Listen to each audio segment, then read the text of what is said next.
sure there's many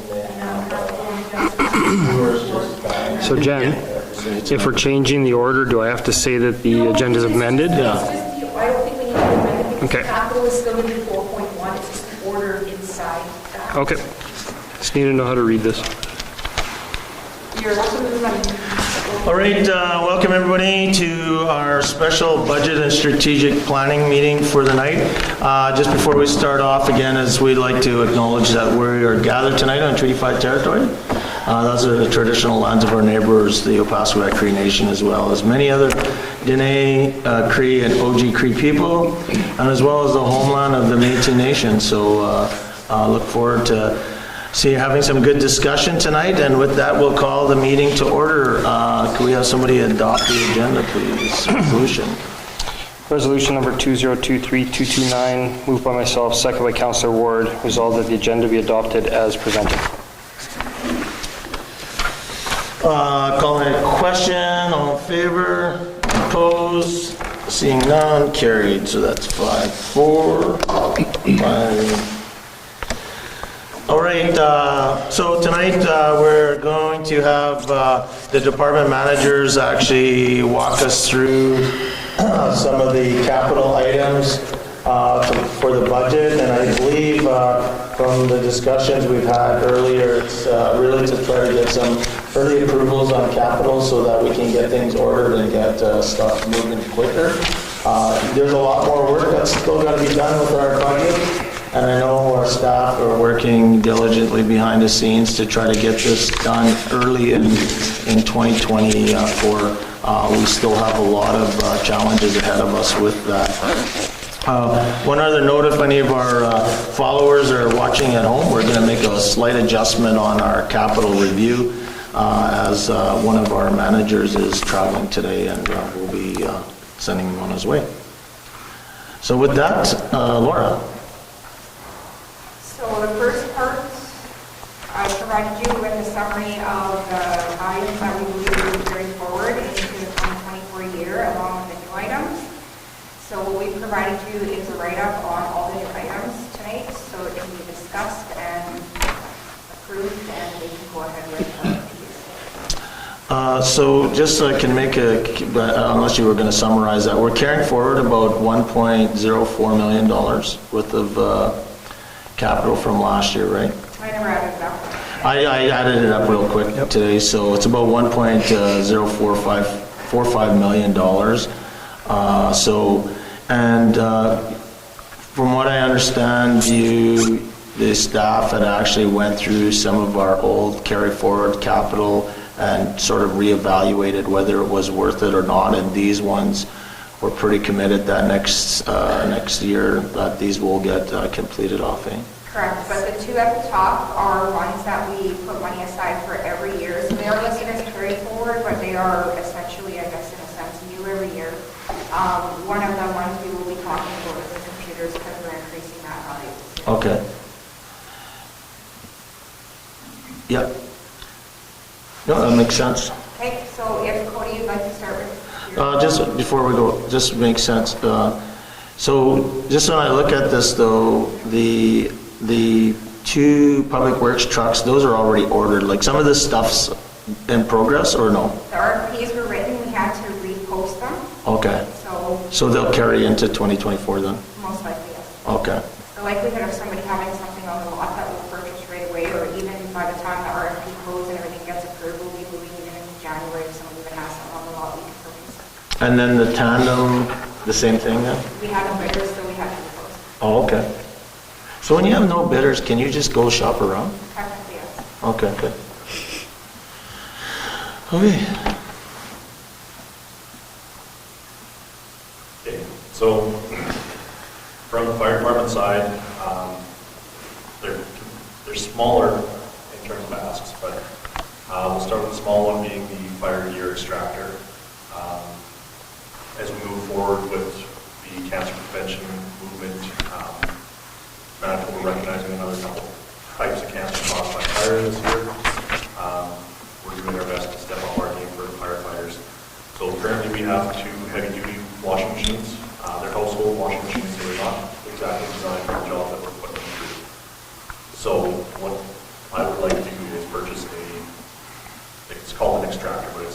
currently a heavy-duty washing machine that spins at a higher rate that meets the NFPA specs.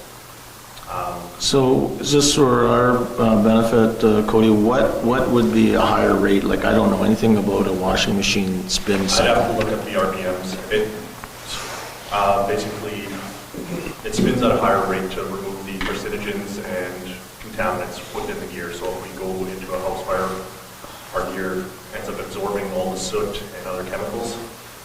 And What would be an example of an NFPA fire washer? Like, where would you buy that? Like, so we have a few different vendors. I mean, everybody's kind of got a link, but one of the better prices that we've been dealing with is Wholesale Fire Rescue out of Alberta. And as of today, the price is $5,300 for both? just for one washing machine. And that's on the better deal. Some of these washing machines are going 16,000 and up. And so, so what happens to the two washing machines that would be in there? Do they stay or do So we they? would keep one as just a utility to be able to clean our lighter stuff. We still have our everyday type washing that we do, everything on rags, coveralls, stuff like that, they're lighter. We could repurpose, working with Public Works, they have washing machines as well that they use for their coveralls and their day-to-day stuff, so it wouldn't be wasted by any means. Okay. So, I mean, I guess anybody else has a question, but my curiosity would be the difference, because more of, why we would spend $5,300 on an industrial washer, and just, Is there a particular kind of soap you need to use? So we do have a special type of soap. We currently are using the brand Citro Squeeze, it's called. It's designed for our protective gear. Many of the household type will break down the protective rating on our gear. yeah. Okay, thank you. Good, thanks, Cody. The other thing on the list is $50,000 for SCBA, our self-contained breathing apparatus upgrades. Originally, we were considering new, but right now, one new unit is over 10 grand. With the $50,000, I believe I can purchase 15 refurbished units that meet the 2013 specifications. Right now, the majority of our SCBA's are 2002 specifications, some dating us back to 1992 specifications. Currently, we have 4 to 5 different types of SCBA's, so when we train the guys, we have to train them 5 times over. Just there are little variances. Our 2013 specification obviously has a lot of life safety features built into it, including the emergency breather setup, which is an extra hose. If a firefighter goes down, they can clip in and provide them breathing air during a rescue. So we would be able to bring our entire department up to that 2013 standard and be able to train on one consistent unit as well. I seen when I looked at this, Cody, is there any risk to our current firefighters with the existing equipment? And if there is, how? So the risk right now is that only 4 of our packs have the built-in features that are safety specifications, like we call it a bunny breather, but it is just a universal breathing hose. Built-in pass alarms, so if a firefighter were to go down and stop moving, they don't all have built-in pass alarms as well, and the specifications have increased. It used to be they had to be down for 30 seconds, now it's less than that. On the safety side of things, they've enhanced the packs. There is newer specifications. Not a lot has changed between 2013 and the current, but again, the price significantly goes up and wouldn't be able to. But you guys carry your guys just have external or different pass Yeah, alarms so there there. is belt mounted. Yeah. They are getting more and more expensive and harder to find as they are kind of looking at the past. Our maintenance as well, so we've had SUVs bench tests for the last 2 years, and the maintenance cost has been all that $3 to $4 grand. Some of our packs are costing $300 to $400 a year just in different maintenance costs. And if they're able to find parts, a lot of them are obsolete. So we actually have a couple packs that just become parts. They're harvesting off them and the other ones alive. So with curiosity, who's the CUDA sides no longer allowed to have 20 whatever and below? Like who's that? Like I find it, As long as we can continue to get them certified, so that's where Yeah. we have M&L has come out for the past 2 years out of, I believe, Kenora, and they give us the certification saying that it meets the requirements to go in. So when you have sort of similar to what Councillor Lane mentioned, so we're going to propose it by 15, and then we already have 18. We're likely going to, are we going to try to sell those as surplus to somebody, or try to? And the ones that have been, the better ones that we have that can have lifespan, there's other departments like the water department that currently has some pretty old ones that I don't believe are quite up to spec. So I mean, we can shuffle them around the town still and put use to some of them. Yeah, okay, but still, you're going to have some that are, you can't, we're adding to our inventory, so, We could definitely put some to auction. We're not going to make a lot off them, but we can recoup some of the cost. well, my concern always is that if you buy 15 new ones, but you keep your 18 old ones that you say that are no good, what ends up just, we all do it, right? We all then start fixing the old ones too and maintaining the new ones. And then next thing you know, your cost of maintenance doesn't just decrease, it actually increases because you added more inventory. So that's my only concern all the time with these type of things and vehicles. And And generally, we've been trying to stick to what we have capacity in the trucks as well as having a few on hand. Yeah. As trainers. Yeah, no, makes sense, yeah. Yeah, just I just wouldn't want us to maintain, There's options out there. I mean, there's firefighters without borders that we can donate to as well if we're not looking. yeah. If the price is too low to make it worth the sale, we can donate to other countries. Perfect, okay, There's options. perfect, thank you. So is there a lifespan to those? Again, it's just until, as long as they can keep certified. So they theoretically could be certified for 50 years? If we got enough parts on hand, Yeah. that's where, like I said, we're starting to harvest off the other ones because there's no parts out there. They're not manufacturing. And I believe this year one of our bigger repairs was a single 1 foot long hose that cost about $300.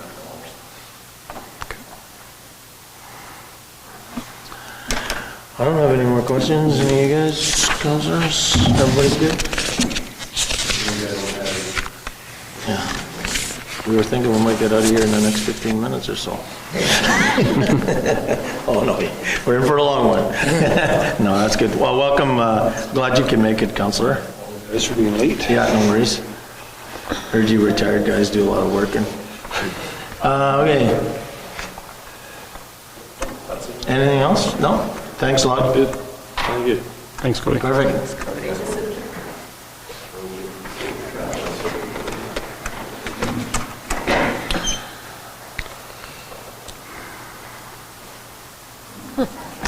I was going to mention, I just remembered. Well, I'll say it at the end, never mind. Just remind me. We'll just move back up to Yep. the list that has on all that for you guys. So move to the full dehumidifier, please, Sam.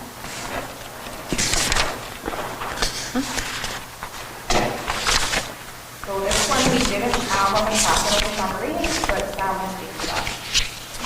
Yes, we've been working towards getting the pool dehumidifier released. As you guys are aware, it's been down for some time now. We have secured a grant for $300,000 towards the repair or the replacement of the unit. My apologies. And we recently just got word on some more potential grant funding. Sorry.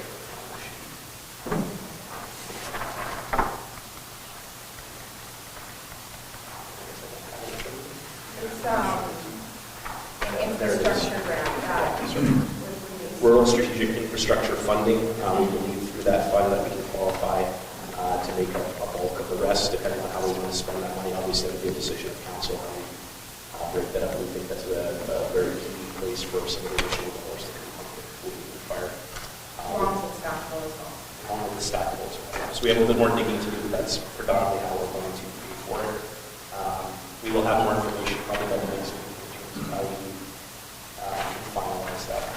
Well, Yeah, I think that this, the last council, and I think it may even come up in this council, I mean, we need to protect our pool, and if we don't do something, we're going to be chasing millions and millions of dollars like Flin Flon and Thompson had recently had to do, so I think it's money well worth spending. It'll save us down the road. Might not save us tomorrow, but it'll save us down the road. Yeah, just a question, and maybe, like, this is, probably already said this maybe. So we don't have anything engineered yet? No one's really had a super close look at what unit, where it would be, like, where are we in that process? The reason why I ask, second part is like, I mean, I know you can't for sure, like, but this, say yes, there will be no issues, but it just seems like there's been a lot of gray area as to what's needed, where it needs to go, how big, and I just haven't got that warm and fuzzy feeling that we've got that, this is it, we're all in at 900, and we're not gonna have any issues whatsoever, All fair questions, all fair points. We're still sort of trying to tie down the final design and what it would look like. We're exploring like multiple fronts, multiple options in terms of like the best bang for our buck, the best longevity for the unit. We're going to explore potentially putting it under the metal shop. Obviously, we have to have more discussions with the school. We just had some preliminary discussions with some of their staff, but obviously has to go to a board level. We're not quite ready to go to a board level until we have some engineering design specs on the unit. We just recently had an engineer come up, kind of do another site inspection just to kind of get a feel for the unit. This is more of his specialization. And there was some preliminary talk potentially of just changing the way the unit is put together. Maybe we do a custom build where we maybe don't go as long, we go taller to fit it maybe back in its current footprint without having to make too many changes. As part of the custom build, perhaps you insulate it so you don't have to house it. So he's going to look at different options to save us some dollars. Their biggest cost is either putting it underneath or housing it in its current spot. So if we can potentially look at a custom build, it may take a longer delivery time than it would with just a standalone unit, but it might be good money spent. So we're going to kind of work through all those as we get back. Yeah, so they've done all the measurements inside.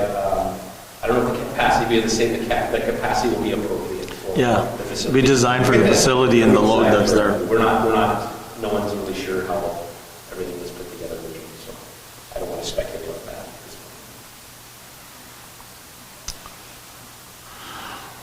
So we'll have more information on this. Obviously, this isn't the only time we'll ever talk about this. So at the next step, once we get back some more information on the design and proposals come back, we will come back to you guys, obviously, to keep you in the loop. And then maybe at a KSD board meeting, we'll probably try to incorporate that at some point in the future. I'll leave that you're capable of.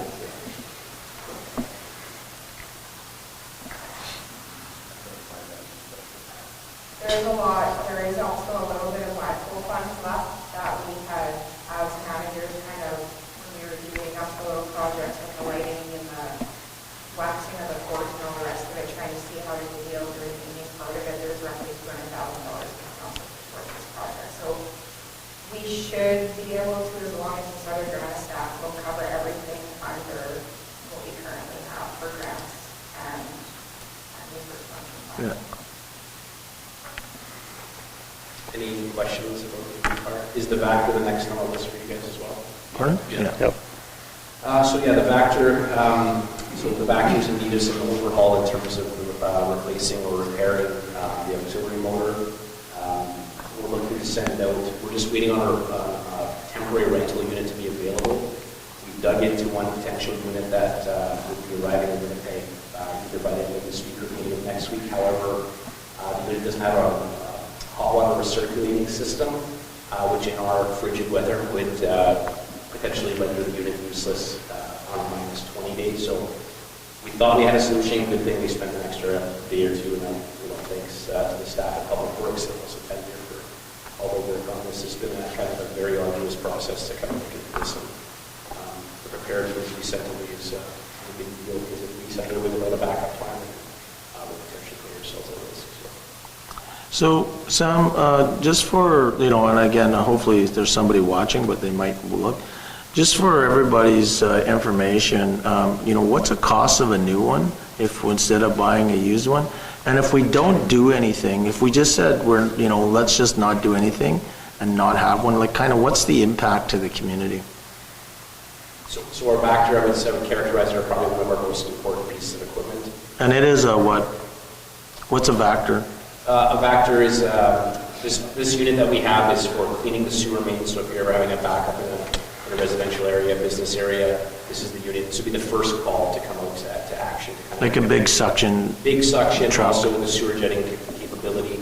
It also has the hot water capacity, so if we have a frozen valve, let's say we're dealing with a water break out in the street, -30, water's everywhere, we can't turn the valve. This unit can also potentially thaw the valve a little bit so that we can turn the water off or rectify the issue in that sense. I would say it's by far our most important piece of equipment. And there's also a revenue generating portion of this unit. This unit is very highly requested from Manitoba Hydro. The mill has also requested the use of our back truck, as well as other entities around town. So there's a financial component as well. It's very hard to get one locally as well. So obviously the excavator is very important, but there's many excavators in our region and our town. So that's why this sort of stands above. A brand new unit, from based on what we're seeing for pricing, we're looking at $1 million, $1.2 million roughly. Definitely north of $1 million. We are looking at potentials for lease returns. We're in constant discussion with the CFO to make sure that she's in the loop. The lease returns right now are sitting around $600,000 approximately dollars from some of the units that are available. That number obviously will fluctuate based on the market, but $600,000 is kind of a good starting point. Those units will be 2 to 3 years old upon a lease return. We've done some cost-benefit analysis in terms of life expectancy from the previous unit that we bought that was a used lease return as well. So we're putting all those factors together before we make any decisions in terms of the longevity of our current Vector. So once it gets sent away, we do this full assessment on the unit and kind of where it stands in terms of its repair, or maybe they tell us it's not worth it, or whatever. We have all the figures hopefully at that point so that we can make an informed decision, obviously with council's blessing in terms of how we move forward with that. Yep. No, that's good. Like I said, just trying to, for our people that might be watching, I'll ask a couple of questions. So while it's undergoing repairs, how long would it be away from the community?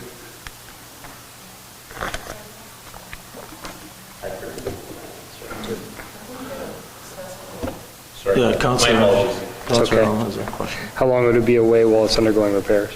Very good question. We're going to anticipate anywhere from 30 to 60 days is our goal. We've had our mechanics do a once over. If we're going to send it away for the auxiliary motor, we might as well look at, there's other little issues and other large issues on the unit that would be looked at. So Tanvir has been working with our mechanics and our purchasing agent to create a list of all those deficiencies that the crew or whoever's brought up. So that before we send the unit down, we inform whoever's looking at it that there's a host of issues. Sort of, I think the comment was made, like, to be prepared for dealing with this, so that it's not, they get the unit, they're like, oh, we didn't know we had to order this valve, or you know what I mean? So we're just trying to expedite the process. So we'll be anticipating 1 to 2 months, I think, would be a good start. Okay. And then for a rental, it's by month typically, or do you have a term? So for the rental, we thought about renting a tow-behind unit. The tow-behind unit rental, they will not rent it to us by month. They require a 1 year minimum. But they're willing to put 75% of that rental cost towards the purchase of a new unit. A new unit for tow-behind, which is not the level of what we have, is about $170,000. The monthly rental rate is about $7,500, thank you, $7,500 a month, which they'll let us put 75% of that towards the purchase. So our tow-behind that we currently have is in Regina, where we got it from, to kind of look at to see what the rebuild cost on that is. Then we can go from there. OCN does have a tow-behind unit that we've kind of made arrangements with, that if we do run into an issue, we can borrow or rent their unit. Our Vector is still semi-functional, however, it's only going to be used on an emergency basis currently because of the problems it's having. We don't want to exacerbate and make it any worse. Okay. So a regular Vector, 14,500 a month? 14,500 a month. Rental. Rental.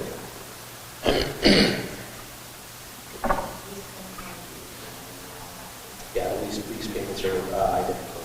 We've tried to turn over every stone here to make sure we have all the data available and making sure we make the best decision. And there would be a complete rental unit available to rent? Yeah, those seem to be a little bit easier to get our hands on so far. We just want to make sure the specs of what we're getting is going to be for our climate and also for our needs as well. So we're just trying to... You do those month by month? Yeah, we especially if, like, let's say we send it to Joe Johnson, where we got our back to originally, and they look at it, the rental potentially also could come from there. We also have options in Swan River with Brand. We can send it to Brand Avenue. So we're going to see what the pricing is and what makes the most sense logistically for us. But the company in Winnipeg would have a rental unit, Brant would, right? Pardon? The company in Winnipeg would have a rental unit, but Brant wouldn't. No, we don't believe Brand would have a rental, but we can tell. Joe Johnson for sure. Yeah, we've been in significant communications with them. They have, dealerships all over the country. So the unit that was coming in as a lease return from Ontario. We just need some time to be sort of looked over. Do we use Canoe to help us source this type of stuff? Because that's kind of their specialty, eh? On the purchasing side, yes, I would say. We do use it when we can, yes, when it meets kind of the specifications of many of the vendors we're dealing with. Brand is on there as a vendor, and if we purchase anything from them, we do get good pricing for sure. No, but even to do to do the work, like, I don't know how it's... Do the legwork? Yeah, no, I don't know how it specifically works, but do they have a group where you can call to say, we're looking for a rental on a Vaptor for... Not that I'm aware of, but I'll look into it. Yeah. I've never heard of it being used in that fashion. I went through like a training session, if you would have it, with Canoe, and I've never heard of it being used in that fashion, but it doesn't mean it's not there. I'll look into it for sure and see. Yeah, I'm not 100% sure either, but I kind of think that they do some stuff like that. That's interesting. Well, just to offload, I'm just thinking the workload, right? If we pay a certain fee to go through it to get good pricing, and we're a member, so. When do you think you'll have a price for repair of our current unit? So our goal right now is to secure the rental first before we can send the unit away. So we're sort of beholden to that step. That's sort of our choke point right now.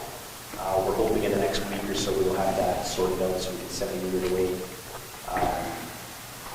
We think the 100,000 is a good number in terms of based on our previous overhaul that we did between 4 or 5 years ago, plus some other identified issues. We think the 100,000 is a safe thing, and hopefully that will include the rental of the Vaptor. We're hoping, but you might see me back here with my hat in hand again. That'd be a good deal.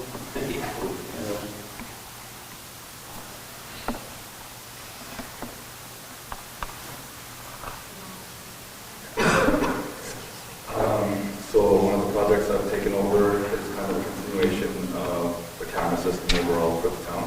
In general, the camera system in the arena/wellness center needs an overhaul. Definitely an upgrade. They've been there since the start.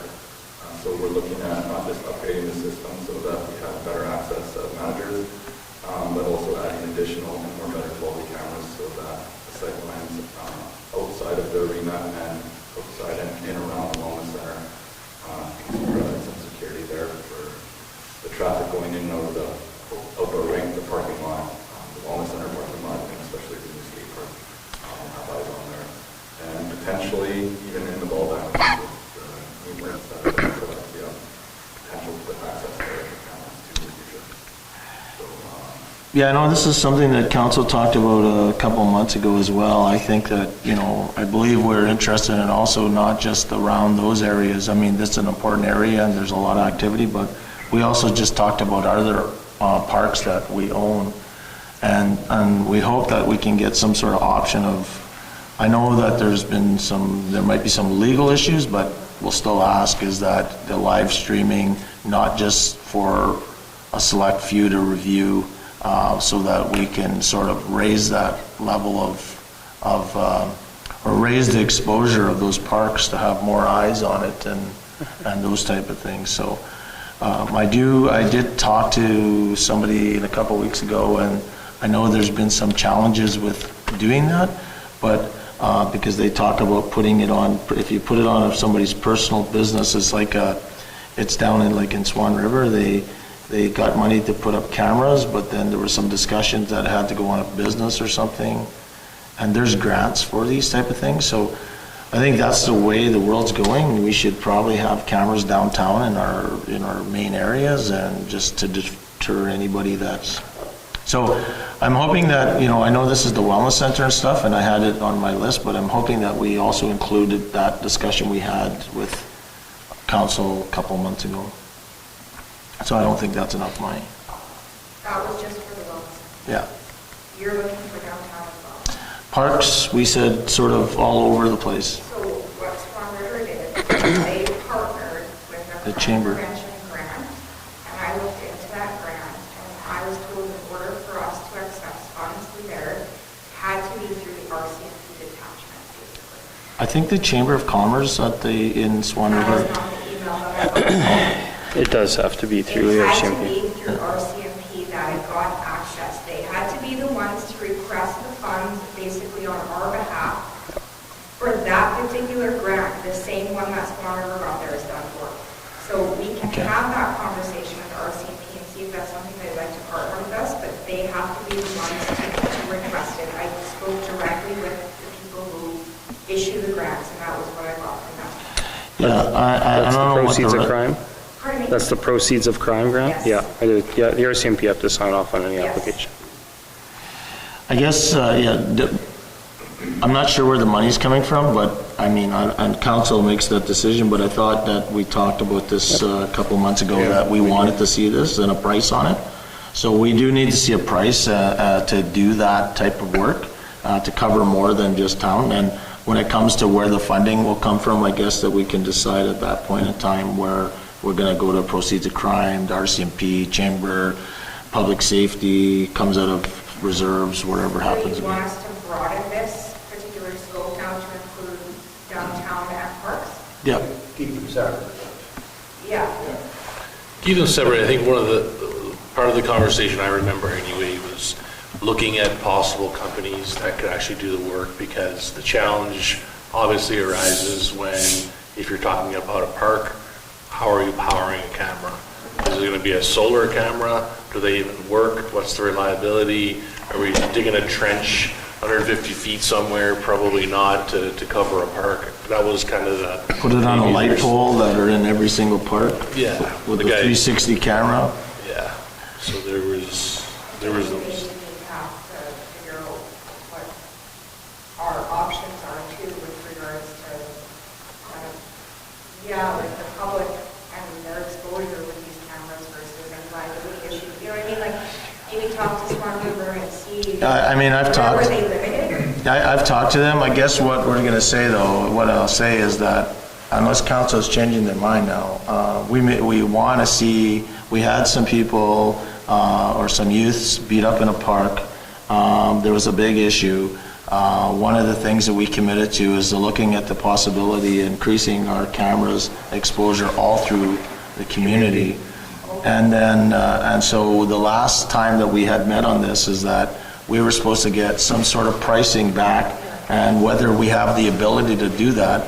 And then we were also to look at our bylaws to see if actually we have the ability to actually bar people or not allow people in public facilities if they're acting up in our parks. Okay.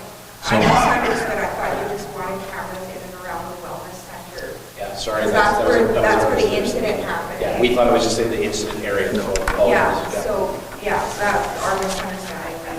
So we looked at just our buildings with just the wellness center, the garage, the civic center, the camera system. And what we should do is, as Councillor Hopper mentioned, is that it should be a line item, so we could actually, this is the wellness center, this is the skate park, this is downtown, this is, so that we could say, let's make a multi-year plan, here's our topics. I would be very surprised that that we can't do this in parks for a couple of $1,000s, or, like, cameras are pretty cheap nowadays, and it's just that I'm not sure if we can live stream, although you can go on to lots of places on the internet and live see somebody else's streets, and so. And again, it's trying to make our community safe. Yeah. Okay, so our apologies, we misunderstood what you were looking for there, so we probably don't need to discuss the garage cameras then either. We'll have to just completely change the scope of this project. So for this one though, how many cameras do you currently have in the arena and wellness center, and how many would you be going to? Right now, there's 13, I think, and that are active. And I believe the total number I gave for around just the wellness center is 22. I just did the garage as well. I gave that information to two local venues in one other town. But I can't remember the number on that one. It's a lot more, actually. Yeah, the garage is We're adding quite a few cameras, and then I didn't go as far as to kind of do a little scan of this building as well. Square footage of that built of the wellness center? Pardon me? The square footage of the wellness center arena, kind of like 30, 40? I'm sorry, I didn't write that down. That's okay, Yeah, no. that's not. We definitely don't have enough at the arena for in terms of cameras, because we probably do a lot of blind spots. Even on the ice surface itself, like there's the live barn, but in the stands we've nothing either, so. And the ones at the garage right now are not working, right? So some did, About half of them are probably, but not in the right space. Like when even just me looking at it and not knowing where there might be problem areas, for the footage, I table it by the problem. So definitely need them. So just a suggestion, so just my idea, but you guys can disagree here, but, so after, like these two areas there that you've identified, probably like when so we're not like all over the place and asking someone to, all downtown. Okay, what does that mean? It'll take a person like a week to figure out how many cameras, where to put them. Is that maybe just identify like one park, one spot downtown, one spot somewhere else, and just ask whoever, whatever company, is it possible? This is kind of the first area, because the other thing is too, I'm kind of curious to see what the public feedback's going to be like, what effect it's going to have. So before that's just kind of what I would do, kind of going forward to kind of say. for every like high traffic area we want to put a camera, roughly cost is going to be X dollars. We can sort out the logistics of. Yeah. You've already started to work on our property, regardless of the downtown and the other hotspots. Still move ahead on what you're doing, and that would be like phase one. Get the information on the secondary one, because we want to look after our properties first, and then we do the downtown first. Yep. Instead of following Councilor Lane's suggestion there, find some prime areas there, well, ones that might be more frequent, and then get prices then. But you've already started, you know, how many cameras you have, you know, how many you're going to replace, and give us a price on that, and then we can move ahead. We want to do that, for sure. I'm curious to know, and this is just a thought that's coming in, like since the main road is a highway, there's that camera that sits at the turnoff of Highway 10 and whatever that other highway number is, I can't remember. Yeah. 10 to 60. Possibly highways maybe would be interested in furthering their camera system, and we could access it through that. We'll get paid for a sign. Yeah. I was also going to ask if it's something that we can always partner with the business community, like if we're worried about like how we're, I mean, it's like. Yeah, I don't know. I just know that I would be curious that, and as Councillor Lane mentioned, I'd be curious the feedback of the community too. But when we brought it up and we talked about it on the radio and talked about it in the newspaper, I only heard positive stuff. So I'm not sure how much. Did you get any negative feedback? No. Unless somebody got news on it. Yeah. So the only other thing I was going to ask is, there was on the Public Works front, on the cameras, just I know that we're going away from it, but when it says about benefits, and if we're reading this, discourages, the assets going missing sort of thing. And what do we track our inventory counts now, and what type of write-offs do we have from miscounts? And do we believe it's due to theft, or is it just miscounts? Or just people not signing it out sort of thing and I being think used? it's more of people not signing it out than anything, but we don't know that for sure. But if we have some of this stuff in place where, I mean, there's a couple of the cameras that work like you said, but it's not. Yeah. Some of them aren't placed in the right positions. We could be missing billing out customers too, and I think Yeah. that's a big problem. Like, we do a lot of work that's billable. And if someone forgets to write down that they took 10 yards of gravel and it's going to this work order that's getting billed to this person, then we miss billing that out. And I think it's just part of, whether it's work orders or internally used, I think that's where the majority of the missing stuff is landing. So on inventory tracking right now, it's all manual? Yes.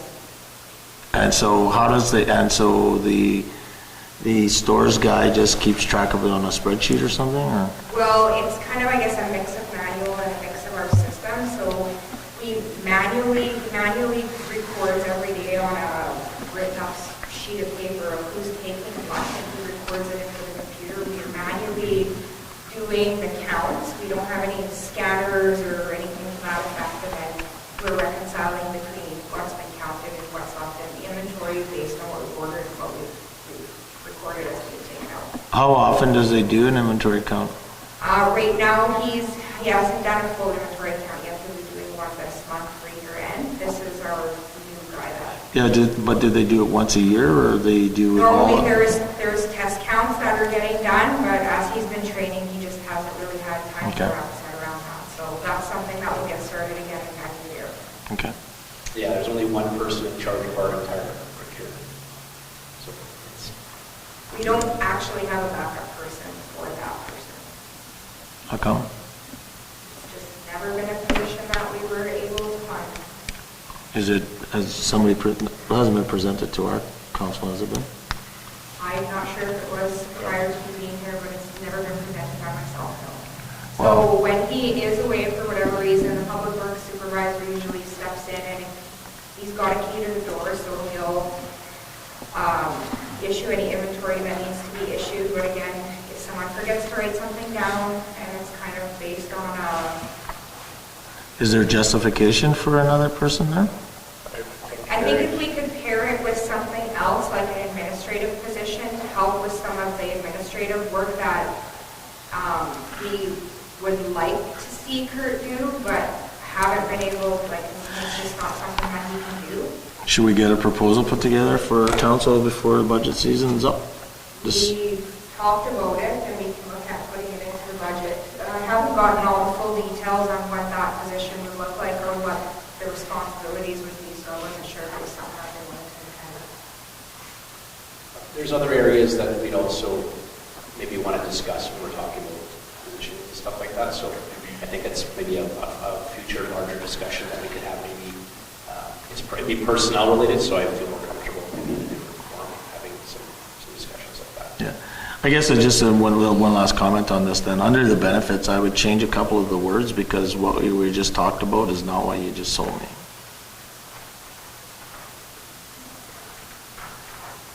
Okay, no problem. That was on the garage camera one? Yeah.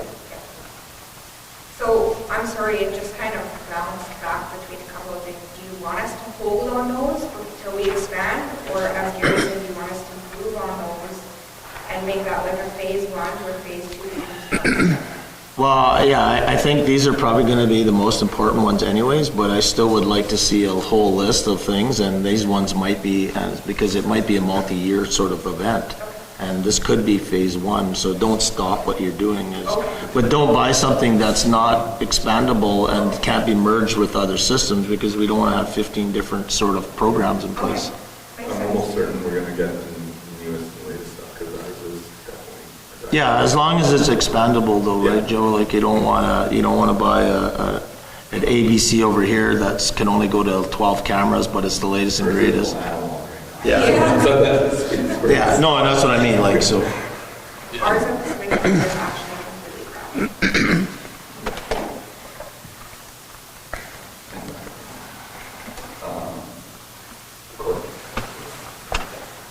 So the court resurfaced, this is a capital venture from last year, but the the reason why actually we didn't move forward is because one of the venues was gonna force us to close for 4 weeks, and we could not close for 4 weeks, so I've been exploring other ways.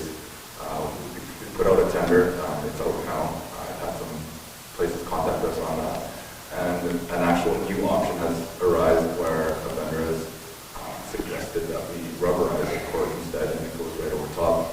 It will actually save us some dollars significantly, and the longevity of the longevity of it would be a lot longer than the maintenance of what a hardwood floor would be. So it's something we're exploring right now, and I think that it might be an option that we want to proceed with.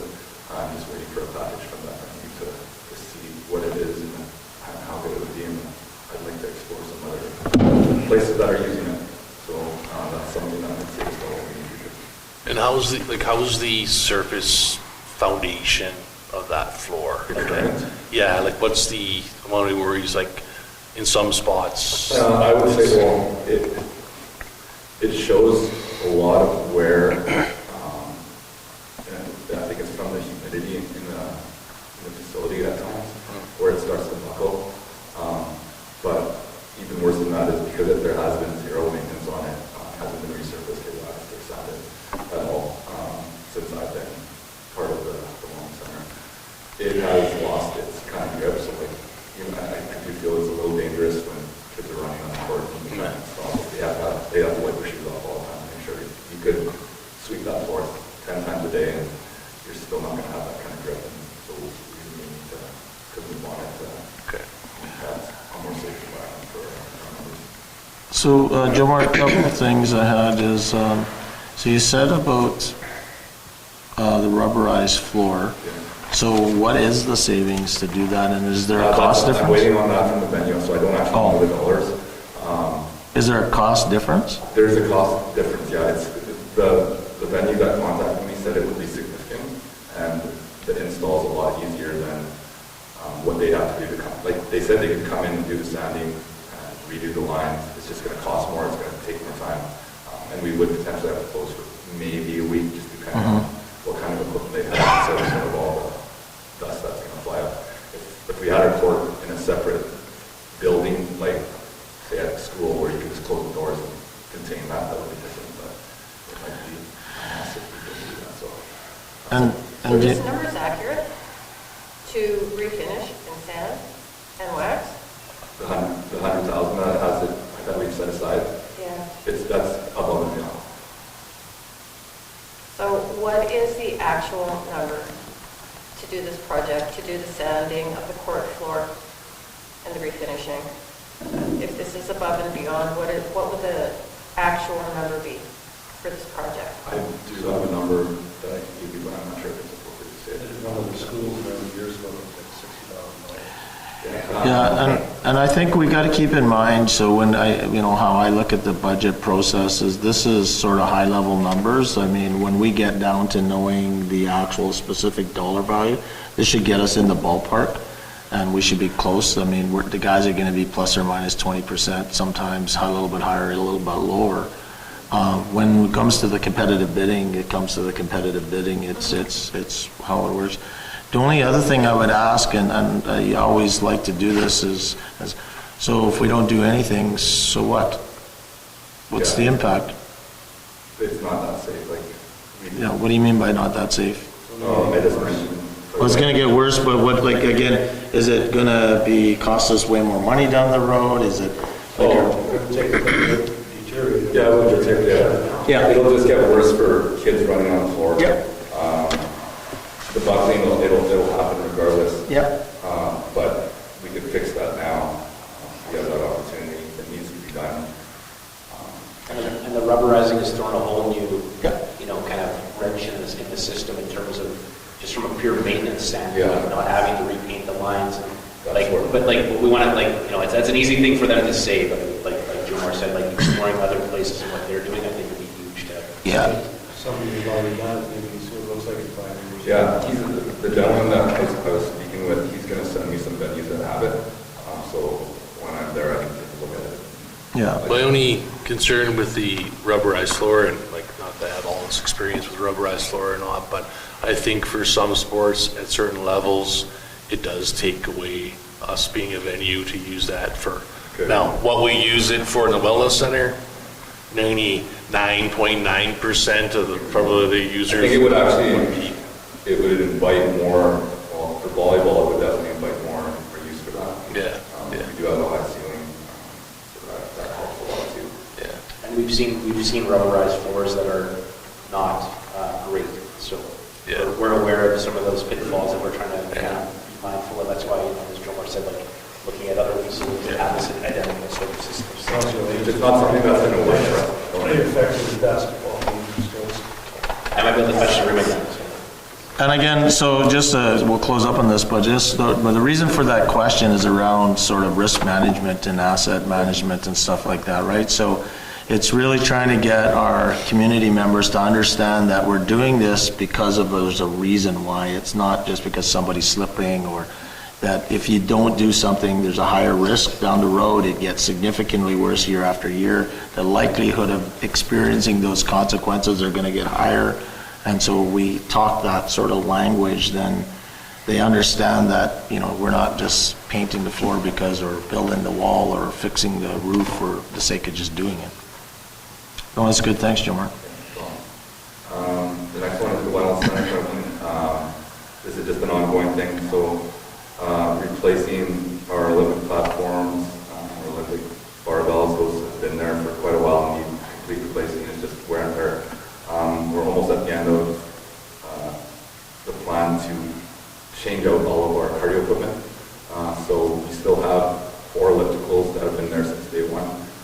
So within the year or two, I hope to have all of those replaced and the old ones are at the end of their life. So Do we use Canoe for this, though?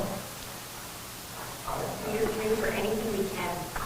Yeah, no, I just was curious if they actually chase this stuff as well. I'm sorry. If they chase this stuff as well. They chase kind of a little bit of everything. Okay. Equipment side, I've noticed that it's more like loaders and Yeah, stand-ups big stuff. and big stuff that they chase more of versus the smaller stuff like generally this. order specific stuff, and That's it kind of works like hockey equipment for one. Only a certain store can carry it, one brand for so Yeah. long. So generally, I'm kind of picking and choosing. It's a one-time justification. Yeah. This kind of deal. And I mean, you've been doing a good job too of getting stuff on sale, buying a little bit used, kind of trying to get 2 for the price of 1 sort of thing. So yeah, no, it's makes Generally, sense. yeah. If I could get used, or lightly used, I'll go that route for sure. Yeah. Good.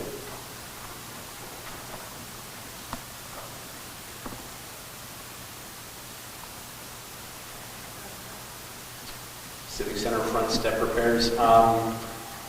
We've talked at length about different ways we can approach the front steps in terms of their presentation, in terms of the lack of, it's kind of rounded edges, there's no flashing on there. The cost to rip them out and start brand new is just not something feasible in terms of our reserves for the Civic Center. So we're just requesting some dollars for us to be able to do some minor repairs to kind of bring it back up to a safer standard. So that's where this request is coming from. Yeah, I think Is this there's, not a carryover? This one's not a carryover from? We tried to fix it a little bit last year, and it sort of, is it failing because why are they failing, I guess, would be the first question. probably the age of it probably has something to do with it. Or how we're cleaning the steps. some salt. The amount of salt we're putting down probably plays a significant role in it. So The equipment we use to do it. they just use shovels, and there's no like heavy equipment that ever comes up on the staircase to be used. Snow blower may come, along the edge of it, but just shovels and ice picks. Because I do know you can actually buy covers for those steps to repair them, and I don't know how much that is. I mean, I know I think I showed somebody a picture actually. If you go to Twin Motors, they have them on their steps where machines hit their step and they put a nice little I've cap also on it. seen them like rubberized, Yeah, it's kind of what they have, but there's also steel ones that actually go right over top the whole step, and it's got extended grading, and I think they're like, I don't know, 3-foot pieces, about $170 or something. Yeah, we're gonna explore different ways, we just Yeah. have to kind of really dig in. No, we have to fix it. Especially if we're looking at rubberizing the court, kind of an interesting option hand in hand. But we definitely need to do something this year for that. The 18,000 is a starting point, we're not really sure, we don't want to, we have limited funds in the 6-7 reserves. Yeah, I think that you could do a lot for that. Oh, that's good. Water meter replacement. So this is something we've been talking about for some time. Laura's done some really nice work here. I appreciate your help, Laura, on this. To looking into bringing a company in to change out a significant portion, if not all, of our meters that are not radio frequency. We talked a little bit about what that adds for in terms of efficiency, service capacity, potentially added revenue as well. As meters get older, their accuracy starts to fade over time, so having a slew of new meters could potentially increase some revenue. I'm not prepared to make any promises on what that is. We're going to be doing some evaluations as we get further down the road. A wonderful job for Tanvir to work on in terms of the cost benefit, in terms of showing what a return for this could look like. Yeah, for sure, we need that. And just in terms of a labor cost savings, in terms of like just reading the meters would be much more significant. And also just in terms of service to the public. Sometimes some people are hard to get a hold of, for instance, you can't get in to get a good reading, or there's some issue. They don't get read for several quarters in a row, and all of a sudden they have a significant water bill, and that shock on them turns into a shock towards our staff, and it just eats up a lot of staff time and a lot of heartache for the homeowner who's used to paying a minimum bill. Maybe down the road we can even increase it and add services to it where we can have more readings done more frequently. So if an issue arises, we can maybe pinpoint the issue before the end of a quarter, so the homeowner has an opportunity to rectify an issue before it's too late.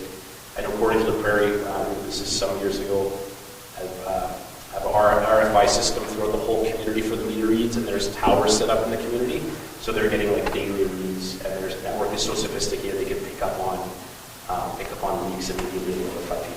Like, obviously that may be a bit of a pipe dream down the road, but just being able to give people better info as to what's going on with the place. RFI meters also tell us if there's leak events, how often leak events occur. So right now, people are like, well, why is my bill so high? Would that be attached to our water and sewer? Would we factor that into any kind of rate increase? Or the change of the meter. We were looking at pairing with Water Stewardship Board, who offered us a grant a couple years ago, $175,000 with a 50-50 match, just pulling everyone $75 out of our reserves, which does help with that. So this project's $350? Oh. Well, it's maybe up to $350, but the quote we got, I think he said $300 when we did get the quote for him, which is Water Stewardship is giving us up to $175 grand. But it's a 50-50 match. So whatever we do spend, we have to get 50% of us from us and 50% from them. And can we adjust our rates because of that? Or would we do that? Well, I mean, we could ask, but we just put in for a water rate increase, so the likelihood of you getting another one is very unlikely. There's no gas. No, for sure. And then potentially there might be additional revenue generated from it that may help offset those costs. Yeah, we're going to crunch those numbers to see. Yeah, that's what I need to see the numbers, because, you know, we said we're gonna get savings on water usage and all that sort of stuff, and I don't straight see it, and I don't know where you would save labor costs, because you're not planning on reducing the labor. We could actually, for the water meeting reads, we could get a unit that attaches to the garbage truck and just reads the meters as it goes and drives through town picking up garbage. So there's a position change? Well, right now, there's no full-time water meter reader. He does water meter reads once a quarter as needed, and the rest of the time he works as a general laborer. So it wouldn't be a loss of anyone, it would just be, he would be available more work as a general To do other work. which is very much needed in public works. But, I mean, the other side of it too is, again, if he has to be going to the homes and and he does have to for a lot of them, because we do have quite a few manual reads, and he doesn't physically have to go to home. Even if he's just driving around with the reader, it's quite... Well, that's the way things are going for sure. Yeah. But I would like to see the ROI on this for sure. Yeah, we again, we're just preliminary sort of discussion on it, but we believe there could be an ROI on it as well. But we'll get that over to you for sure. But you still have boxfuls of meters, right? Pardon? You still have boxfuls of meters. Not boxfuls, no. We have probably, 10 in inventory for us just recently, but it's not like significant. Those are meters that we can implement into the system. They're all the radio frequency type as well. Yeah, there was, I know years ago there was quite a number, and the water meter guy was supposed to be changing them up. And, well, Mr. Babbitt was there, and there was like boxfuls of meters. Yeah, we've been trying to kind of pick away at it. There's been a few years now that we haven't requested to add additional inventory to ourselves till we started to, because it was becoming a little bit problematic in terms of the volume. But I don't think the inventory is crazy at this moment, especially on the larger sizes there. We've got 40, 50, 51 total right now inventory of all sizes, between all sizes. And you still carry some of the 3/4 and the 1/2 inch, right? The what's Let's Is get the to the 3/4 and the 1/2 inch? Yeah, 3/4, 5, and 5 eighths, yeah. Or 5 inch, I mean, yeah. Yeah, predominantly 5 eighths is the majority of the system.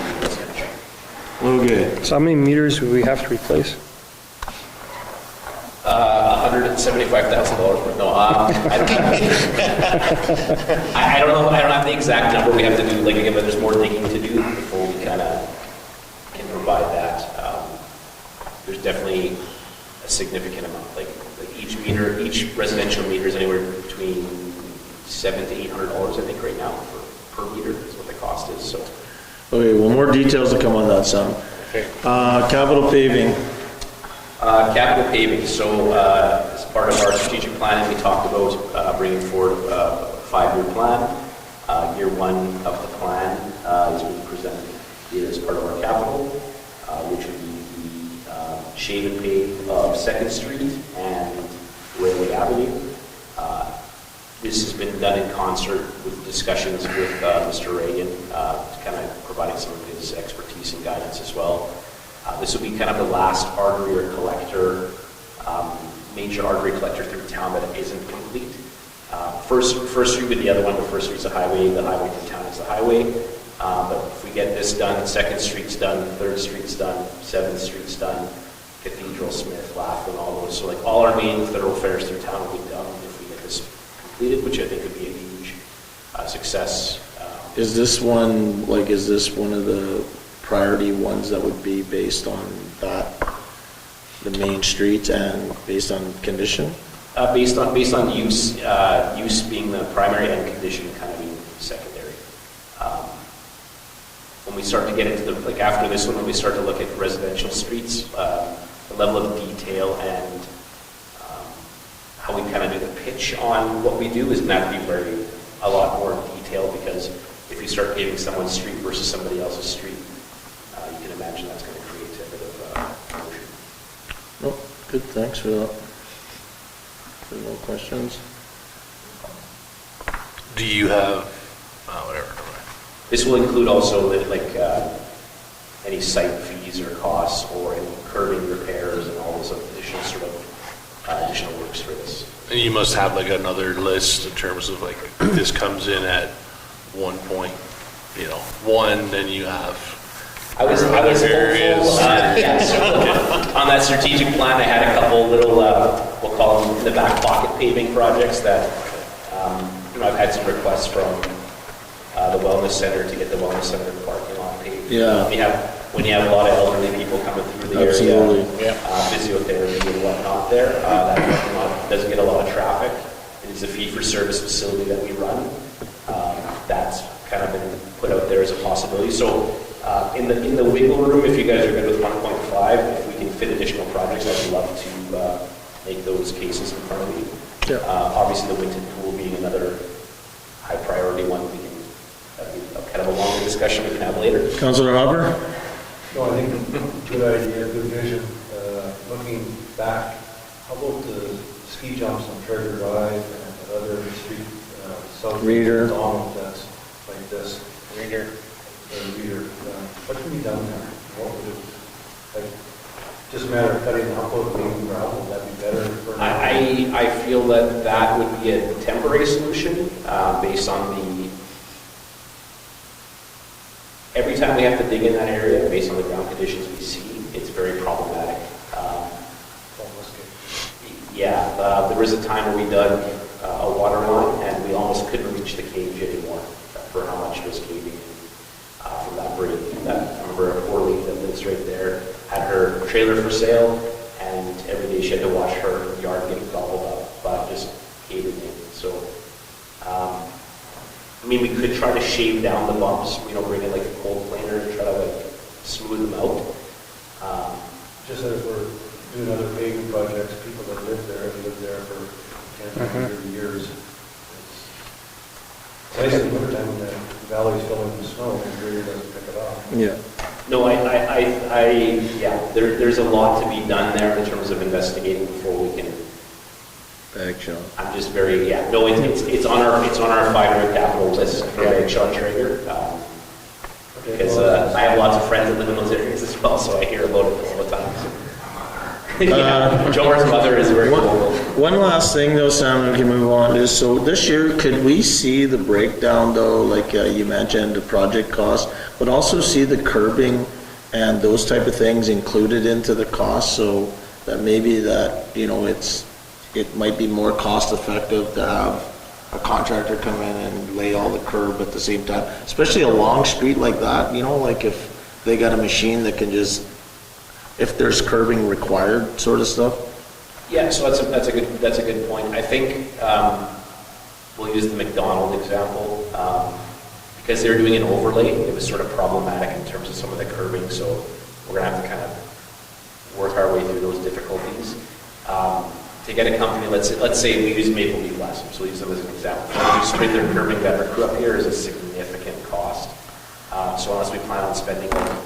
No, it's just so we can just see the difference, so it's just people, so when we're talking on the street and somebody asks us that specific question, we know it's been formally evaluated, like I'm sure that you guys are, but just bring more visibility to it, that so people understand that, yeah, you can bring in this curbing contractor, but it costs you half the price of your paving, you're only getting half done, whatever it happens to be. Just do the mob and demob, you're right. Yeah, and then the other thing is like, if we're going to have paving done, like we have to hire up our own guys or somebody, like, so we're not leaving it to the last minute sort of thing, and we get all the feedback that comes along with that.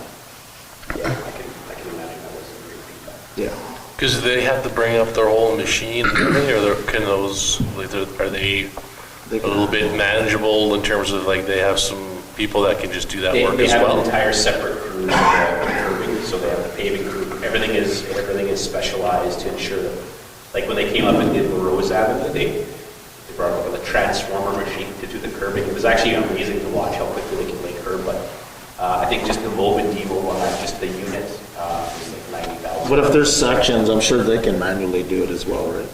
But if we had to get a separate crew mobilizing just to do. Yeah, but it's no different than your guys having to hire extra people, like just know what the costs are to that, that's all. Sure, no, for sure. Then our guys can be busy doing parks and painting and cleaning up, that kind of stuff.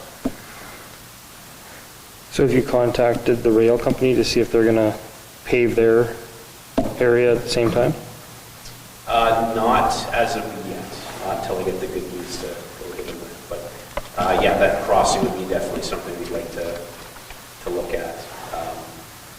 Well, this is a key project that we should get approval here before the end of the year. Whatever it takes, or early in January, whatever it takes for us to get this involved, if we're agreeing that we're doing paving, this is part of our 5-year plan, then we don't have to wait till March or April or whatever, or June.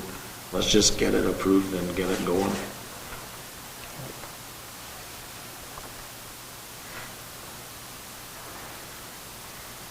But if we can piggyback off of somebody else from Mob and Demob, we want to do that first. 100%. Yeah, there's a bunch of tanks going out. Just got to make sure you don't be first. Just be second. I think there's already some tenders that have been accepted for work accepted here for this summer. Yeah. For 2024 summer, so getting it out early is good because if they already have jobs up here, but that's gravy for them, so hopefully we can squeeze them on a little bit, yeah.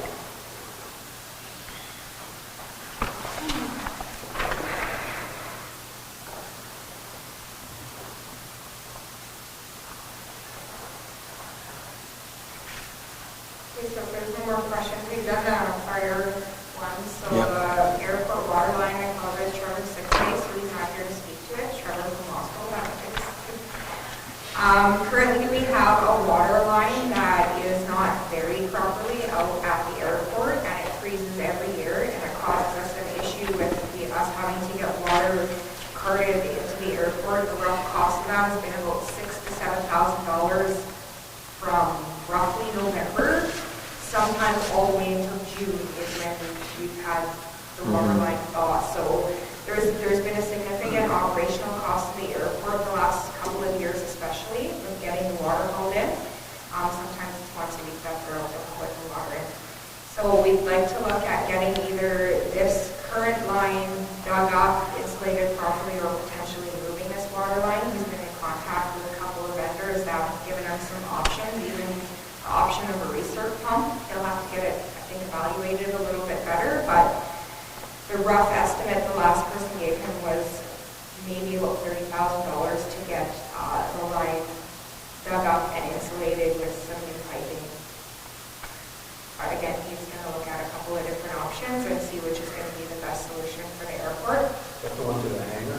I'm not 100% It's by the hangar which there, water line it you is, know. but it feeds directly into the airport. So the problem in lies that now we don't have proper water at the airport for the customers, for the staff that are working there, for the cleaning of the airport, just for regular daily operations between the months of November and potentially all the way into June, usually like April, May-ish, but there has been 1 year, I know for sure, it was all the way to June. It's just a short line, it's not very far. It's from where Wildfire is, there past the Gold Hangar, right there. Yeah, again, I'm Freezes not every year. familiar with the airport. That makes sense. I mean, we should. Really the details, but I think this is an important thing that we need to look at fixing, so this will be coming out of, it's not capital, it is a repair, but we're put it on here because it's a reserve request. The other thing too is if we're going to do any expansion at the airport, it's going to be needed. 100%. Yeah. So if you guys are okay with it, I will let Trevor know he can go ahead and get the quotes together or before getting this water line fixed. Well, we expect he's probably gonna have to wait till spring now, right? Yes, but he can at least get things moving. The vendors, and he does have one vendor that was trying to see if they could come up with a temporary solution prior to this winter. However, that temporary solution was quite significant in cost. It was $18,500, so we chose not to move ahead. Because it was, especially only being a temporary solution, we decided we did not want to bring the cost we presented to council. It wasn't feasible. So he does have that vendor looking at other options to give them more this spring. They must. Yeah, they must, because they're getting the water hauled in. Yeah, they got to get the cost of things. Okay, thank you. I apologize, there's one missing on here, which is for the camera systems. I did put it on the summary, but I must have forgot to load the actual detailed sheet in here for you guys, so I do apologize. So what our new IT company did is they did an assessment of all of our units. They gave me a year of a lot of our units. We currently have 21 units that are being operated outside of their standard lifespan for a computer, which is roughly 5 years. I'm requesting to change out 14 of those units, so ones that are 11, 10, and 9 years old, and will continue to operate the other ones. Cameras? No computers. Oh, I couldn't hear. I thought you said cameras. Sorry, did I say? Yeah. My apologies. It's computers, not cameras. Sorry. Computers. Okay. So we do have quite a few of them that have outlived the lifespan. Again, the risk is that if we don't do this, we have periodic failures, which disrupts operations for both the community Yeah. members and to our staff. So the 11, again, 10 and 9-year-old computers, the rest of them will continue operating and just try to slowly change them out and bring them at least up to date so they're within their 5-year, maybe even 6 or 7-year operating span by the time we're done. I'm not an IT guy, but I know what they did out there is they actually switched everybody to just Gary might see them out there, but it's just a terminal. It's actually not an actual full computer. It's a terminal and everything's driven off of one server. That's essentially how ours operate right now, in a sense. I mean, some people... Yeah, like it's just a little box, but Some of them might still save files or whatever on their computer here and there. Yeah. But we do encourage most people to save everything to their cloud. We can look at that as an option. no, yeah, no, I was just no, these guys know more than. And then the other thing when we went to that conference, they said that the worst thing you can do is save stuff to the cloud. Keep all your files within your system, remember? Yeah, AI's going to take over. They probably are one day, and I don't think we're going to be able to prevent that. That was the doom and gloom guy. We do have physical governance. Okay, no, that's good. So out of all of these, just so that everyone's aware, we have not increased mill rate for any of these capital requests. They're all either coming from grant monies or reserve accounts. Standardly, like for the computers, we only usually put $7,500 away every year. I'm requesting 21, and I robbed from Sam. It could be 1.5 million per year. Yes, that is coming from the federal tax. Gas tax. That gas tax, yes. Every single one of these requests are being covered either by grants or reserves or a combination of both. We have not increased mill rates for any of them.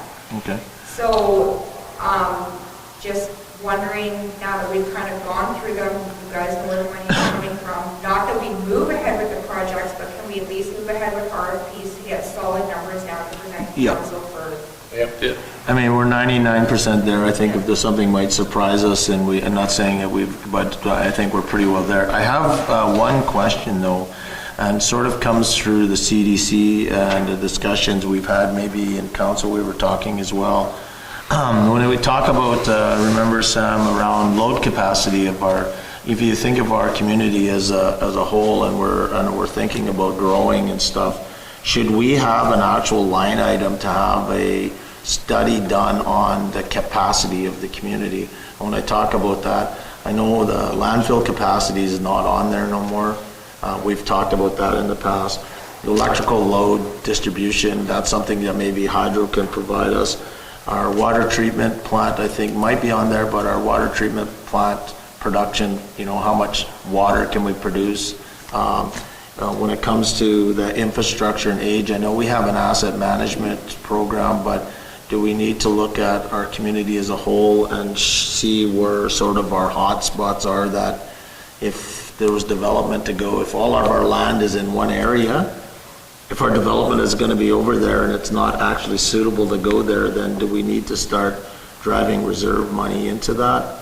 And then I would really like us to think about, again, this might not be next year now, but when we think about this development, do we need to start putting money away in our reserves to actually drive development? So instead of us waiting around with land that doesn't have any services, do we start thinking about putting the services in and driving the so again, if this could, I'm thinking this should be coming from the engineering group, not through the CDC. The CDC can make the request, but I think the CDC could have some input into that, and I think it goes back to what we said we were working together. I don't know what you thought, Trevor. Yeah, no, I think you mentioned a lot of good points, and not to kind of steer it anywhere else, but like I do know when we're talking about water capacity, and you were talking about the water meters, one thing that came to mind, and I know there's been some exploration in this in terms of having recirculating leader lines going through, like if that was an actual CSA certified thing that you could get out there, I think some of our water woes would go away, because that's, I mean, even to this day, really not a number we really kind of even know how much, we know it's a lot, bottom line is, and it's a lot of treatable water. So that's kind of, when we're talking about going into homes and putting in water meters, I was thinking, let's go in the homes, and if that thing existed and that was out there, and be good. But no, I agree. Maybe, I mean, there's lots of, you said a lot of things there in terms of where we should go and what we should do, but I do think a lot of the planning and stuff has to come through you guys in terms of where we would go and what would be the best fit, like we talked in our previous meetings, because what I think is the way to go, and kind of not lead into the second part of our meeting, but the operation plan, et cetera. You know, I can have all the dreams in this as possible, and not to spoil my speech for the next part of the meeting, but I thought it was kind of, you know, unfortunate that we didn't get together afterwards to see if my priority matched up with what your priority was going to be. And in some cases, I think it would have been like, oh, wow, we're on the same page, and in other ways, it's like, well, you know, yeah, that idea I had really isn't that smart because I didn't know this, and this. Anyway. Yeah, so let's save that. So I guess if there's money needs to be put into place, you know, I don't know how much that even is, but I think we should earmark something for that.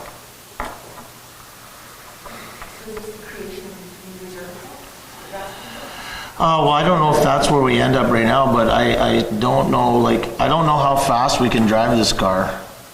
See where we're lacking. Yeah, so that's what we're trying to figure out, like, you know, where should our focus be? In the water plant next, the landfill? We know the lagoon, because remember the lagoon was an actual big discussion at one time.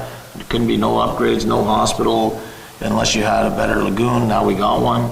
So where did that bottleneck go to now? Like, what's the next big thing that we got to get after? And at the same time, I believe that we should be thinking of the future and saying, if this is the area we believe is the most important part to develop, instead of waiting around, maybe we need to put the investment in there and go look for the opportunities to generate funding, so that if this is a network or a neighborhood that we're going to develop, we start developing it. I know we still have some neighborhoods that need to be filled, but let's not wait till everything's filled up and then say, oh, now what? Right, and we're then 2 or 3 years down the road before we can do anything else. So one of the carryover projects, just to speak to that, is the water treatment plant assessment study. So I guess we were going to look to do a scope creep on that project to include that assessment of the water plant in terms of the capacity. So hopefully we'll be able to have that answer as part of that scope. In terms of water recirculating, there's some new stuff that's coming out for pumps that can be installed in people's homes, where it's going to read your residual chlorine, or read the temperature of the water in that sense. If the water temperature starts to get low, it'll purge only when needed, which is an interesting technology, so you're not wasting as much water. The liability of putting that in someone's home, who owns it, there's some problems there, but I think the leaders looking at how much water we're wasting, I think is an important factor moving forward, so I appreciate that. Okay. Anything else that we need here, Mom? Yeah, I'd like to just move back to the summary page. There's 3 things on the bottom under the new that aren't capital, but I listed them here because I am requesting them to be reserve withdrawals this year instead of them being operational items. And that's the downtown flowers, a weed control RFP. I know it was maybe partially discussed with Okay, council, as well as an amount for fireworks. I'm requesting this come out of the community enhancement reserve, which Yep. I haven't seen actually touched since I've been here. Yep. Makes sense. You're good? Yep. Are you okay with the dollar amounts? And the weed control, like, where would that cover? I think it was looking at downtown. Downtown predominantly, sort of the main drag through town being our most visible area, and then Third Street as well. But anything tied into the downtown. And just so I know, what do we mean by, what are we talking about with weed control? Well, it's not Allen's store. It's going to be just like the growth in Or sidewalks, the cracks, and the lake. Around the trees. We have some. So it appears at some point we went on a concrete vendor where we sort of concreted as much of the boulevards as we could in those areas. However, the weed growth through the cracks is significant. We try to weed whack it with our summer students, but it doesn't look great. So we're exploring whether if we can spray it with what and how often it would be required and what would be the most when we do that, the reason why I ask, if we do that, I would be willing to like triple that amount if we could use it in other areas, for the simple fact that then you don't have to mow it like 3 times in a week, because you're not mowing grass anymore, you're just mowing weeds. Like I just feel I like, agree with that as well. yeah, I just feel bad for the workers that are, I mean, it makes them look like inefficient when they just mowed it, and it doesn't look like you mowed it in weeks. So Yeah, fair point. And this is something, it's been a bit of a challenge in terms of even structuring the request for proposal, because is it a time and material proposal they're going to give us? Like how do they determine how much spray per square foot or spray per, like, so we're having a bit of trouble sort of getting to the nitty gritty of it. Yeah. So depending on, so we're looking into it. It's kind of going to be part of a bigger discussion.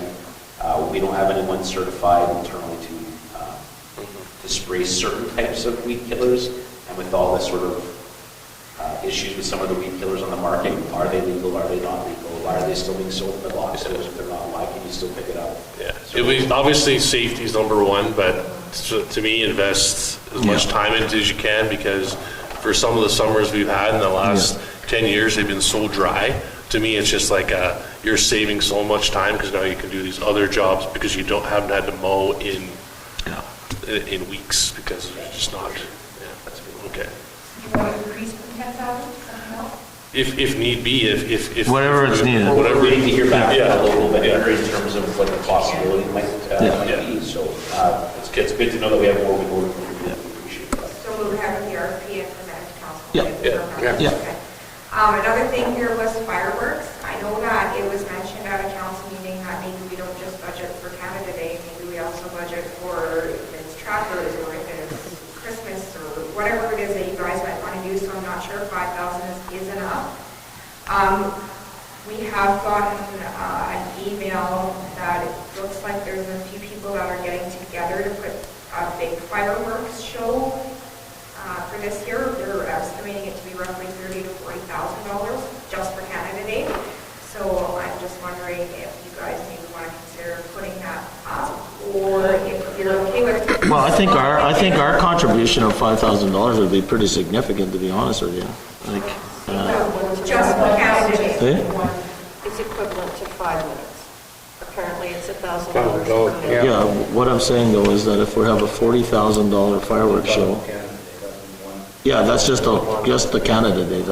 Yeah, but I would say that if that's for Canada Day, we would commit that. Again, with the council's approval, we would commit that. But I do believe we should have funding, another block of money somewhere, so that we can support these other small festivals. And I don't know if it's an actual capital line budget item. No, but we could again have that, that specific reserve account, that I think community enhancement reserve account, if that's something that council. I think we should have more. Yeah. Would you like me to put another item, a line item in there for 5,000 for other festivals? Yeah. Festival programs? Yeah, sure. And then I would still expect, like, Jomar's, the KRC is doing their kids thing. They put a few thousand, whatever they do in their budget to do their thing. And, this is, we're still trying to figure out if we can do something in the spring with a multi-community festival that might need a few $1,000s. And There is separate funding that's within the recreational operational budget. That's for their normal Canada Day games and stuff that they put on for the kids and those programs, Get Sam's float. Sam's float. I don't think anyone wants to see me on a float. That's every time that we have a parade of some sort or whatever in the community, it's the town van, or, whatever. But And for the flowers, is that what we did last year? That's what we budgeted for last year, yes. Part of that came from, we still had leftover grant money from the CDC last year. We had 6,000 and some change. yeah. Left over from CDC last year, so all of 10,000 wasn't put through operations. so we're going to order those right away too? Well, we can at least put out the RFP. I know they were looking at doing an RFP early for it this year, and we need to be honestly, we probably should have had it ready for October or November, because I know that Orders are, exactly, orders are already in, So- but if they do accept it and write an RFP for it, they at least know from whatever they've ordered, they can set aside. Okay, so here's a question then. So should we be budgeting this year's and next year's right now in this line item so that if the order has to go in October, it's already in the budget and we're always 1 year ahead? You can approve to get the RFP written. No, but what I'm saying is that if we budget flowers for this year and we want flowers for 2025, but the order has to be in October, can't we buy something in October for You 2025? don't have to buy it in October, the money would be spent until flowers are delivered in June. Okay. Yeah, so- Make a note. Yeah. You can. Okay, so then we just missed it this year then? Well, Not yet. I mean. No, we missed what we said. Well, I'm hearing two different things. I'm hearing that we were late, it should have been ordered in October, and we didn't. And it seemed like we were waiting for the budget, we're trying to get it done early. So, but now I'm hearing that we don't have to have We we don't could have have to ordered. spend the funds. Yeah. They just want to know what we're, so there's a difference between us saying, yes, Okay. we're going to buy it from you versus me cutting a check. Okay, so how do you do that then if you don't have the money then, if committed? You can commit it in the next year when you're going to actually spend the funds. You can. Yeah, but what approve happens it. if the council just says to you guys, says, okay, you guys go out in October, I'm not trying to be difficult, but you go out in October and you say, okay, we're gonna buy $10,000, we'll make this RFQ, and then the council comes in January and says, no, we don't wanna do that this year.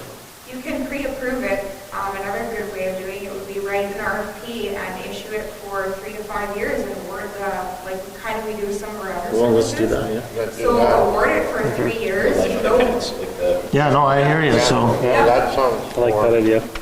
so you want to consider Yeah. us doing Yeah. a 3-year Yeah. award for, and then it's done for once and don't have to do it anymore. and then when it's about to expire, we're planning for that Yeah. new one. You guys award it, the money gets put into the budget year that it's Yeah. appropriate. Yeah, sounds good. Okay. That'll be a different council. Yeah, let's get it. So for the new council, when is that again? So let's make sure they have to spend $75,000 in flowers. We're committing $175,000 in flowers. Let those guys deal with it. There'll be so many flowers they won't be able to deal with. Yeah, there goes your water meters. No, that would be good, yeah. Anything we can do to make it go away and not have to do work every year. Yep, no, for sure. You want to do the same thing for the weeds too, do a 3-year? Yeah. Yeah, Oh, yeah. Brilliant idea. Fireworks too. We're just giving that money to another organization. We're not RFPing somebody to do it for us, so that's a little bit different. Yeah.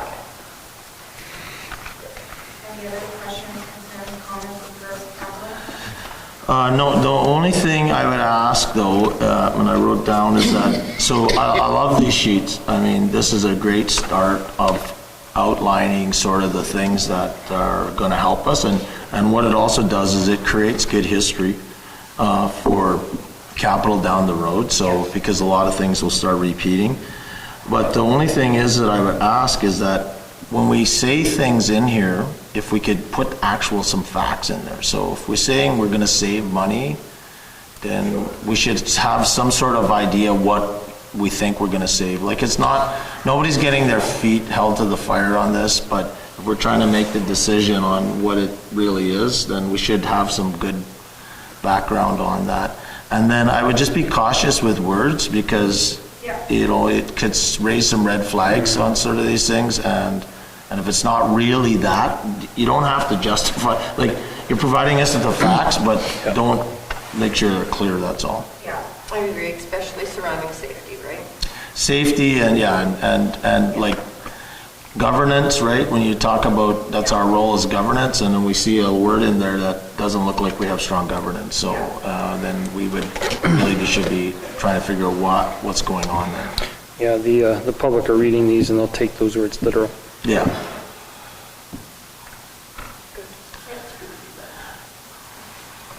And so are you going to talk about that tax levy calculation just for later, or what? I provided this information for you guys so you can see where we're at with our operational budget today.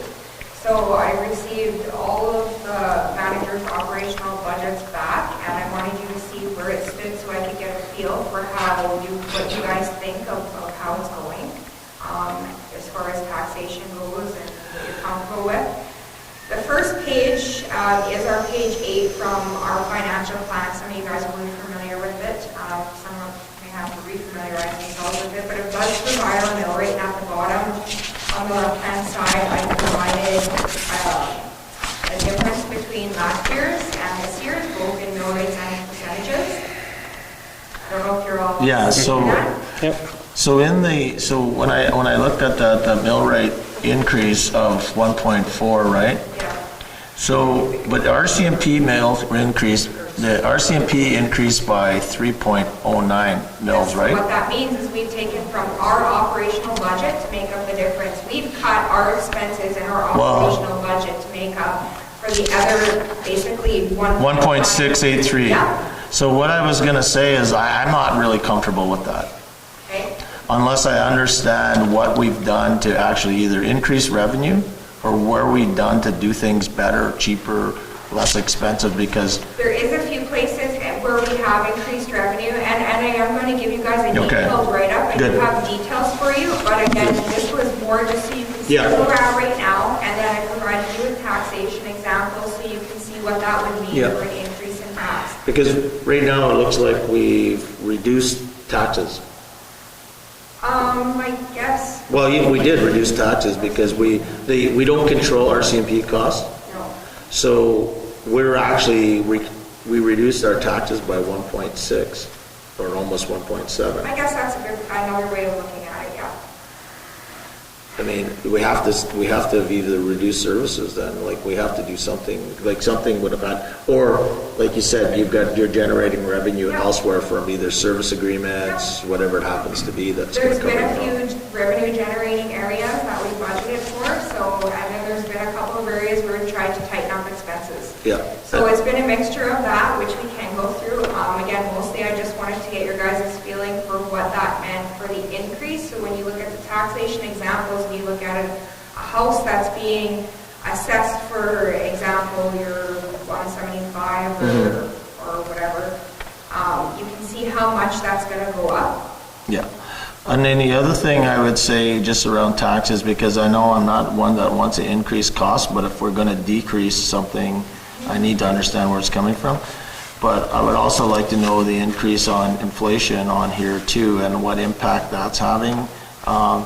Because if we've absorbed all the inflation costs on top of the 3 mills from the RCMP, and then we only increased by 1.4, I'm not sure how much investment we're doing into the, and then we want to talk about investing in the future, so like, should we be putting more money away in reserves by, adding a mill or 2 into a reserve yet? Well, currently our reserves have been deficient for many years. Yeah. And when you consider how much, for example, RCMP costs, this year we're budgeting for about $3.9 million, and we're budgeting $460,000 for our reserve accounts. Yeah. Meanwhile, we've got aging equipment, aging infrastructure all Well, over the place. So six- it's definitely a big concern. $600,000 alone in RCMP this year. Yeah, well, that's just the Increase. increase portion. The increase, yeah. Yes. So And we that's haven't 3 even- mills. We haven't even put that much away in our reserve accounts to Yeah. basically keep our town running in the future. So I think for us as council, we have to really wrap our heads around that to see, what the real thing that we need to do, and it might be painful, like some of this stuff might be painful, and it might not be the best time to do it this year with what's happening in the world, but we gotta do something. Yeah, so I just wanted you to see where it was at for Yeah. increase right now and what that would look like Yeah. on each unit. I know when we tried to major increase last year, it was a concern for council, and I understand why it is, because it's a concern for a lot of our citizens too. And Yeah. I've heard a lot of issues and a lot of complaints about that, and I mean, well justified, especially in today's world with all Yeah. inflation, so. But put money away in reserve accounts is just good business. Yeah. And if you don't do it, it's going to catch you. Yeah. Yeah. And I think that anybody, we have to explain that to somebody, well, explain it. Yeah. Yeah, but it's easy to say that though, and if there's that's why I'm saying, I'm not saying reduce services, but when you're looking at paying an additional $200 or more, and I'm not saying it's not to it, and you're already paying close to $7,000, and come back to the same old thing over and over again. And about tax levies, this, that, and we don't do that. I'm not saying because whatever, the last time we looked at it, the impact we thought it was going to have had the reversed effect on the group that we thought it was going to benefit from. We're talking about special service. Yeah, special service levy, but I think with Councilor, though, I believe we have to revisit that. I mean, I think we need to revisit that special service. I know that I also believe that maybe we need to bring in, give Laura some additional, and give us some additional help, but maybe bringing in a consultant to help us understand exactly what's the right thing to do and where the impact is. Because I agree with you, I don't understand how we can't make that right. It's our cost of our buildings are what it is, but we need tools like having flat taxes and having the other things in place so that, the tax distribution is appropriate. So yeah, I think, and that's one of the things I was going to bring up when we get into those discussions, that I would like to have a line item for consultants on tax,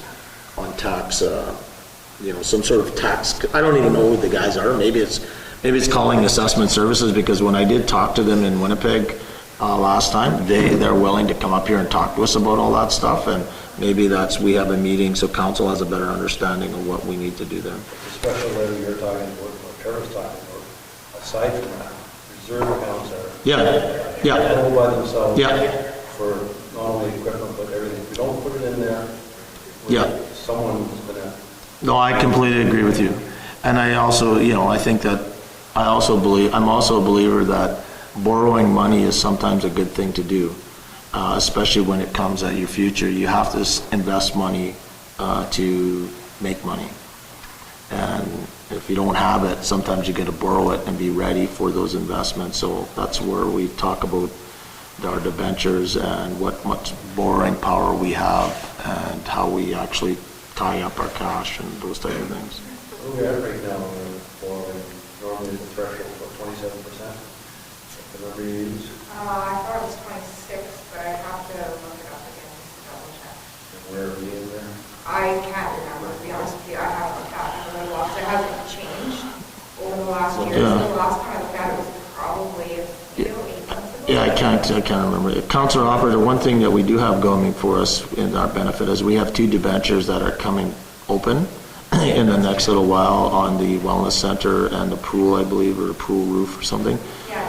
I think that one of the things that we should be looking at as a council is that goes directly into an actual reserve account, and it doesn't go back into general fees. Money that taxpayers already... That are already absorbed in. Put it all in reserves? Yeah.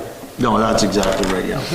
That's how I feel as well. So we can have that discussion as it comes, but I also believe if we start generating a lot of, reserve accounts, I also think we need to start investing elsewhere in our community as well so that we can generate more revenue, not just try to move the pieces around all the time. Let's make the pie bigger. And I don't think it's a matter of bringing up a bunch of new reserve accounts. No. Yeah, exactly. Yeah. Okay. Anything else on the budget? Great job so far, guys. I mean, really appreciate all the information. Okay, well, thank you for letting us move ahead with the entire team. Yeah. And when we get together in January, we'll have the full budget for you with all of the Perfect. details. Awesome. Okay, so I guess we've got one item to move into camera, to talk about in camera for a few minutes, and then I don't, just for any of our viewers out there, I don't believe there's going to be any sort of resolutions or anything coming out of our in camera discussion. So I hope everybody has a good night and Merry Christmas to everybody and all that kind of good stuff. And thanks, Jomar and Kabir and Sam, Laura, Bola. Thank you. Jen. Thank you for having us. Good.